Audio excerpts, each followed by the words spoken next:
ዜና ዕረፍቲ ጎይታ ቅላጽን ክራርን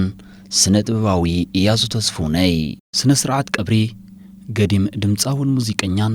ኢያሱ ተስፉነይ ሎሚ 30 መስከረም ልክዕ ፍርቂ መዓልቲ ኣብ መካነ መቃብር ሓርበኛታት ሓያሎ ስነ-ጥበበኛታት ፈተውቲ ኣዕሩኽ ስድራ ቤትን ኣብ ዝተረኽብሉ ኣጋጣሚ ተፈጺሙ ናይ ዝበሃር ስነ-ጥበበኛ ሞት ንኹሉ ዘሰንበደ ፍጻመ እዩ። ኣብ ከምዚ ዝሕዝን ኣጋጣሚታት በየን ከም እትጅምር ኩሉ እዩ ሕርብዝ ዝብለካ እቲ ምንታይሲ ክበሃል ዝድለ እልፍ ኣላፍ ስለ ዘሎ ነናይ ከተቐድም ነናይ ገዲፍካ ነናይ ክትብል ብጣዕሚ መስገደል እዩ። ምኽንያቱ እቲ ክበሃሎ ተደልዩ ዘሎ ጉዳይ ልዕሊ ዓቕሚ ምስ ኮነ ዘስዕቦ ጭንቀት ቀሊል ኣይኮነን። ሽሕ እኳ ኣብዚ ዓለም ነባሪ ሰብ እንተዘየለ ኣብ ትርጉም ህይወት ታሪኽ ሰኒዱ ወንኻ ቀስቂሱ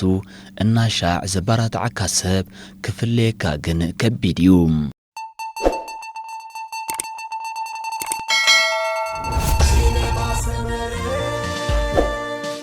ታሪኽ ህይወት እቲ በዓል ጥዑም ድምፂ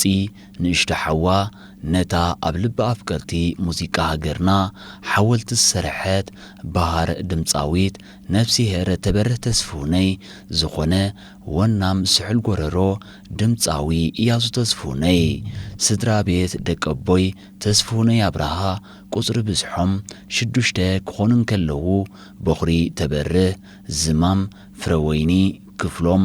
ገነት ሕሳስ ልደ ድማ ኢያሱ ይበሃሉ። ኢያሱ ከባብኡ ተስፉነይ ኣብርሃን ኣዲኡ ፈቴን ተስፋይን ብ1972 ዓመተ ምህረት ኣብ ሓድሽ ዓዲ ኣስመራ ተወሊዱ። ናይ ቁልዕነት ዕድሚኡ ኣብታ ገዛ ሕሳስ ልደ ስለ ዝኾነ ብፍቕርን ክንክንን ጽቡቕ እናተኾስኮሰ ዓብዩ። ዕድሚኡ ንትምህርቲ ምስ ኣኸለ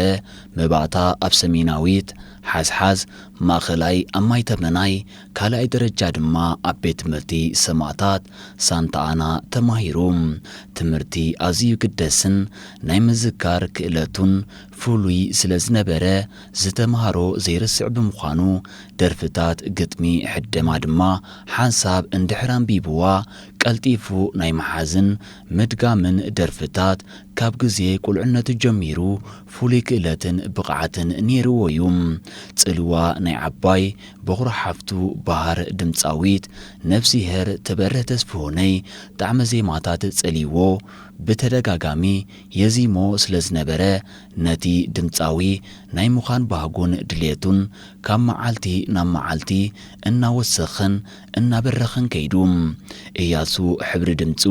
ቅላጸ ቃና ጥበብ ቁፅፅር መድረኽ ልክዕ ከም ሓፍተይ ትበርህ ከም ጾየ ክኸውኔ ብምባል ብዙሕ ጽዒሩን ደኺሙን እዩ። ድምፁ ከም ናይ ትበርህ ሓፍቱ ክኸውን ስለ ዘይከኣለ ግና ሓሳባቱ ብምቕያር ሙሉእ ብሙሉእ ናብ ክቡር ዶክተር ራእሲ ሃገራዊ ባህሊ በረኸት መንግስቲ ኣብ ኣዘንበለ። ኢያሱ ገና ብህፃኑ ከሎ ደርፊ ናይ በዓል ተበርህ ተስፉነይ ምስ በረኸት መንግስታ ብምዃን ዝደረፍዋ ደቀይ ተምሃሩየ ንሓዋሩ ከማይ ከይትኾንየ ዝብላ ደርፍታት እናሰምዐን ደጊሙ እናደረፈን እዩ ናይ ስነ ጥበብ ሞይኡ ከለልዮ ዝኸኣለ። ኢያሱ ኣብ 1992-93 ዓመተ ምህረት ኣብ ጉዳይ ዜግነትን ረፈረንደምን ሃገራዊ ግቡእ ፈጸመ። ዝተረፈቶ ሃገራዊ ተዓሊም ንምፍጻም ኣብ ቀዳማይ ዙርያ ብ1994 ዓመተ ምህረት ወታደራዊ መደበር ተዕሊም ሳዋ ወረደ። ን6 ወርሒ ዝኣክል ግቡእ ወታደራውን ፖለቲካውን ስልጠና ብምውሳድ ሃገራዊ ግቡእ ዛዚሙ ንገዝኡ ተመልሰ። ብድሕሪኡ ኣብ ኣስመራ ኣብ ቤት ማሕተም ኤምቢዋይ ከም ሓታማይ በዓል ሞያ ኮይኑ ዕለታዊ ናብርኡን ህይወቱን እናመርሐን ከሎ ብ1998 ዓመተ ምህረት ልኡላውነት ሃገር ስለ ዝተደፍረ ሃገሩ ንምክልኻል ኣብ ኮር 271 ኣብ ተዋጋእ ሰራዊት ተመደበ። ድሕሪ ዝተወሰነ ዓመት ብዝተገብረ ሓድሽ ናይ ሰራዊት ኣመዳድባ ካብ ኮር 271 ናብ ክፍለ ሰራዊት 37 ራብዓይ ብርጌድ ከም መድፈዕ ዓጂ ሞርታር ኮይኑ ኣብ ከበድቲ ዓውደ ውግኣት ብጅግንነትን ትብዓትን ተዋጊኡን ኣዋጊኡን ኣብ ተኣሃዱ ኣብ ንጡፍ ሰራዊትን ከሎ ተሓሳስ 2002 ዓመተ ምህረት በቲ ኣዝዩ ዝፈትዎን ዘፍቅሮን ስነ-ጥበባዊ ሞይኡ ናብ ጉጅለ ባህሊ በኒፈር ከም ድምፃዊ ኮይኑ ተመዲቡ ኢያሱ ምስ መሳርሕቱ ጉጅለ ባህሊ በኒፈር ብምዃን ኣብ ዝተፈላለየ ከተማታት ሃገርናን ግንባራትን ብምዛር ኣብ ሃገራዊ በዓላትን ብዘነጋዓትን ጎስጓስ ሰራዊትን ህዝብን ሙዚቃዊ ምርኢት ብምክያድ ንሃገሩ ኣገልጊሉ ንኣስታት 15 ዓመታት ዝኣክል ደኺመ ሰልኬ ከይበለ ብትግሃት ኣብታ ጉጅለ ባህሊ ከም ድምፃዊ ኮይኑ ሰሪሑን ግቡኡ ኣበርኪቱን ኢያሱ ኣብ ስርሑ ቅዱስ ውፉይ ጻዕራም ራእ ዘለዎ ስለ ዝኾነ ሞይኡ ክብ ንምባልን ኣብ ሕልሙ ንምብጻሕን ብ2008 ዓመተ ምህረት ኣብ ቀዳማይ ዙር መደብ ሽንግርዋ ተወዳዲሩ ምስቶም ዝበለጹ ቀዳሞት ብምዃን ዕውት ሳልሳይ ደረጃ ብምሓዝ ምስ ህዝቢ ብቕርበትን ዕምቆትን ክላልን ከሎ ቀልጢፉ ኣብ ልቢ ኣፍቀርቲ ስነ ጥበብ ሙዚቃ ሃገርና ሰዓብትን ደገፍትን ንኽረክብ ዓብባቢው ከፊትሉም ወግዓዊ ናይ መጀመርያ ኣልቡም ስራሓቱ ብኮሜድያን ሓጎስ ወልደ ገብርኤል ስዝኒኖ ዝተዳለወትን ዝተሰርሐትን ራሄል ቤላ ትብል ኣዝያ ምቅርቲ ኣብ ትዝታ የእትያ ሙሉእ ብሙሉእ ውነኻ ሰሊባ ኣብ ከቢድ ናይ ዝኽርን ፍቕራዊ ህይወትን የእትያ ተነቓቓሕካ ጣዕመ ዜማ ዝሓዘለት ምስ ኣንጎሶም ወዲ ተስፋይን ጎይቶም ኣፈወርቅን ሳዋ ሽኮር 12 ደርፍታት ዝሓዘት ውሁድን መሳጥን ናይ ቃዕዳ ደርፊ ብጽፉፍን መሳጥን ኣገባብ ሰለስቲኦም ብሓባር ኮይኖም ናብ እዝኒ ሰማዕቲ ኣፍቀርቲ ሙዚቃ ሃገርና ኣቕረቡ ኣብ 2008 ዓመተ ምህረት ልበዩ ማህደራ ትብል ኣልቡም ካሴት ብምዝርጋሕ ብኸም በዓል ህቡብ ገጣሚ ሃገርና ሳሙኤል አልመደ ወደልመደ ሓላፊ ጉጅለ ባህል በኒፈር ሳልሕ መሐመድ ካልኦትን ፍልጠቶምን ክእለቶምን ከይበቐቑ ክትምን ዜማን ብምሃብ ዕጹብ ድንቂ ዝኾነ ስራሒው ሰሪሑም ኣብዛ ኣልቡም ዝተጠቕመሉ ኣገላልጻ ዘድምጾ ቅላጸ ንውሽጢ ውንኻ ሰርሲሩ ዝኣቱ ንመንፈስካ ዘበራብር ጥበቡ ዝውንኖ መረዋሕን ዝምዝግዝግ ድምፁን ዝተፈላለየ ቅዲ ሕብራዊ ቶኑ ምስ ጥዑምን ብሉፅን ኣታራርማ ክራር ክእለቱ ከምኡውን ኣብ መድረኽ ደይቡ ከዚይምን ክራር ካሃርምን ከሎ ብተፈጥሮ ዝተዓደሎ ግርማ ሞጎስ ንሙሉእት ባንድን ተዓዛባይን ኣብ ሓደ ወንን መንፈሳዊ ቅኒትን ኣብ ናይ ምምጻእ ፍሉይ ሓይልን ክእለትን ኣለዎ ካብቲ ቅድሚ ሕጂ ዝነበረ ብቕዓቱ ዝያዳ ብምውሳኽ ኣብ ብዙሓት ኣፍቀርቲ እቲ ዓውዲ ብፍሉይ መልክዕን ወንኻ ብዝሕድስን ኣብ ነውሱ ወከፍ ትርክታ ልቢ ሰዓብቱን ደገፍቱን ብቐሊል ከኣቱ ከኣለም እታ ኣልቡም ብቕዲ ምውሃድ ሙዚቃ ጽሬት ኣመላልኣ ስትድዮ ኣብ እዋና ዝበለጸትን ኣዝያ ተወዳዳሪትን ከም ዝነበረት ሰብ ሞያ ናይቲ ዓውዲ ብርእሰ ተኣማንነት ይዛረቡ ነዛ ኣብ ልበይ ማህደራ ትብል ኣልቡም ምሉእ ምወላ ብፍቓድ እዚ እተኣሃዱ ኮይኑ እቲ ስራሕ ክውን ምግባርን ሓላፊ ጎስጓስን ሓበሬታን እተኣሃዱ ሜጀር ዲጎላ ብርሃን ካብ ዝነኣሰ ክሳብቲ ዝዓበየ ዘድሊ ቀረባት ብምድላው ከም ሓውሲ ውልቃዊ ማናጀር ብምዃን ብምኽሪ ብሞራል ብንዋትን ደገፍ ዝገበረሉ ብፍሉይ ተመስገን ቀለታ ዘጌ ብቐዳምነት እዩ ዝጥቀስ ኣብ 2014 ዓመተ ምህረት ንኽቡር ዶክተር ራህባ በረኸት መንግስትኣብ ዝደረፈሉ ጋላባ ኣምበላይ እትብል ካልእይቲ ኣልቡሙ ናብ ህዝቢ ዘርግሐ መርኣያ ናይዚ ንድምፃዊ ዶክተር በረኸት መንግስትኣብ ዝደረፈሉ እታ ንልዕሊ 30 ዓመታት ዝተጻወተላ ታሪኻዊት ክራር ዶክተር በረኸት መንግስትኣብ ንኢያሱ ገጸ በረኸት ህያብ ብምሃብ ከም ዝኽብል ድማ ንኢያሱ ተዛረቦ። እዛ ታሪኻዊት ክራር ይህበካ ኣለኹ ጽቡቕ ጌርካ ኸኣ ተዋግኣላ ኢሉ ብሓደራን ብፍቕራዊ ቃላትን ተጠቂሙ ተማሕፀኖ። ሕደማ ግጥሚ ናይታ ደርፊ ብገጣማይ ሚካኤል ነጋሲ ጎጀ ዝተጻሕፈት ክትከውን እንከላ ዜማ ድማ ብድምፃዊ ቴድሮስ ሓጎስ እርሩ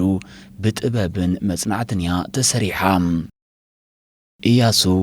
ኣብ 2005 ዓመተ ምህረት ምስ ወይዘሮ ሰላም ረዘነ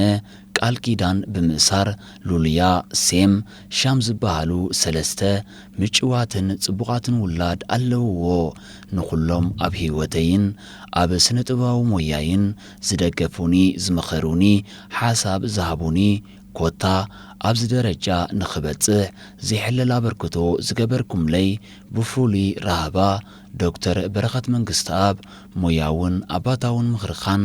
ተመስገን ቀለታ ዘጌ ካብ ቅድም ክሳብ ሕጂ ኣብ ጎነይ ብምዃን ካባይ ከይተፈልየ ሞራላዊ ንዋታዊ ምምሕዳራዊ ብኹሉ ነገር ከይሰልከየ ዝገብረለይ ዘሎ ብቓላት ዘይግለጽ ተግባርካን ፍቓዱ መለስ ኬነዲ ብሕውነታውን ሞያዊ ጥበብካን ክብርን ፍቕርን ዝመልኦ ብልቢ የመስግነኩም። ኢያሱ ኣብ ሞይኡ ስነ ጥበብ ብዙሕ ናይ ምስራሕ ዓቕምን መደብን ከለዎ ብሃንደበት ኣብ 2016 ዓመተ ምህረት ናይ ልቢ ሕማምን ጸቕጢ ደምን ስለ ዝገበረ ንዝለዓለ ሕክምና ካብ ዕለት 24 ወርሒ 7 2022 ዓመተ ምህረት ኣብ ሃገረ ኢትዮጵያ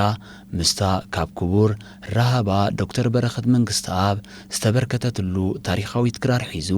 ብሰላም ኣብ ኣዲስ አበባ ድሕሪ ምእታዉ ከምቲ ኣቐዲመ ዝጠቐስክዎ ኣቦ ስድራን ናይ ጥዕና ጸገምን ስለ ዝነበሮን ንሕክምና ዝኸውን ብዙሕ ወጻኢታት ስለ ዝሓትት ዓቕሙ ኣብ ዘፍቅዶ በቲ ውሕሉልን መሳጥን ስነ ጥበባዊ መይኡ ሰለይ እናበለ ኣብ ዝተፈላለየ መዘናግዒ ማእኸላትን ለይታዊ ትልይታትን መርዓን ከተማ ኣዲስ አበባ ብፈተውቲ ኣዕሩኽ ደገፍትን ተቐበልቲ ኣጋይሽ ኤርትራውያንን ነበርቲ እታ ከተማ ዝኾኑ መንእሰያት ተሰኒዩን ተማኺሉን ከይተጋየሸ ክሰርሕ ጀመረ። ስነ ጥበባዊ ኢያሱ ተስፉነይ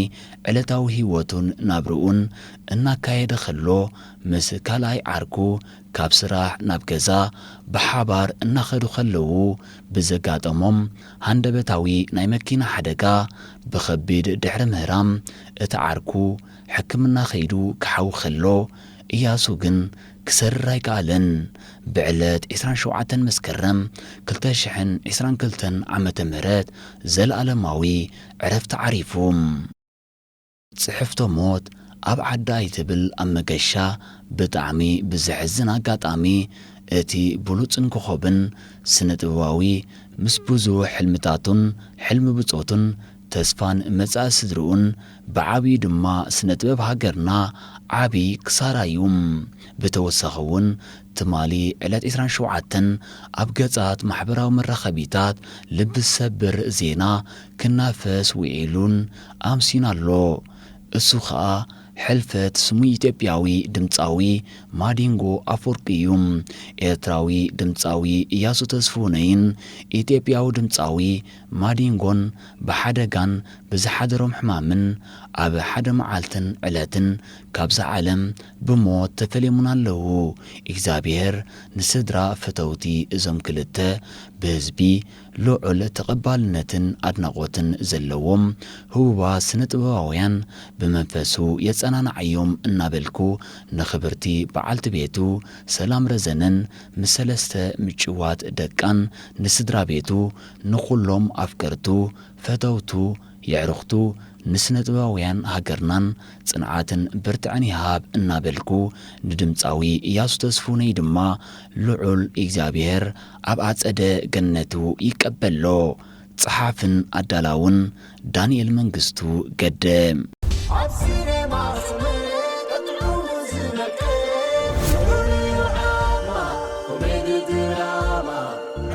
Was في الماء